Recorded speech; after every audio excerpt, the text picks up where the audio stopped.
তো গাইস আমি গিয়েছিলাম বর্জরা কলেজ প্রোগ্রামে, আর সেখানে গিয়ে এমন এমন ঘটনা ঘটে গেল তোমরা না দেখলে তো বিশ্বাসই করবে না। সকাল সকাল ঘুম থেকে উঠে বেরিয়ে পড়েছিলাম আমার 3 কোটি টাকার কেটিএমটা কিনে। এই ঠান্ডা ঠান্ডা সকালে যাচ্ছি আমি সাইকেলে, এই নাই তো কেটিএম।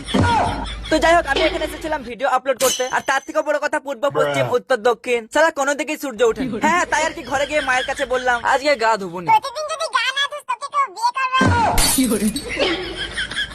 আর গাইস তারপর দুপুর হতেই বর্জরা কলেজের প্রিন্সিপাল কল করলো। হ্যালো, আলামিন, তুমি তাড়াতাড়ি কলেজে এসো, তোমার জন্য তো প্রোগ্রামটা শুরু করতে পারছি। ওকে ওকে যত তাড়াতাড়ি সম্ভব আমি যাওয়ার চেষ্টা করছি। তাই আর কি দুটো বডিগার্ড নিয়ে কয়েকদিন জার্নি করে চলে গেলাম কলেজের গেটে। তারপর কলেজের ভিতরে গিয়ে দেখি আরে এত লোক আমায় দেখতে এসছে, সবাই ভালো আছে তো?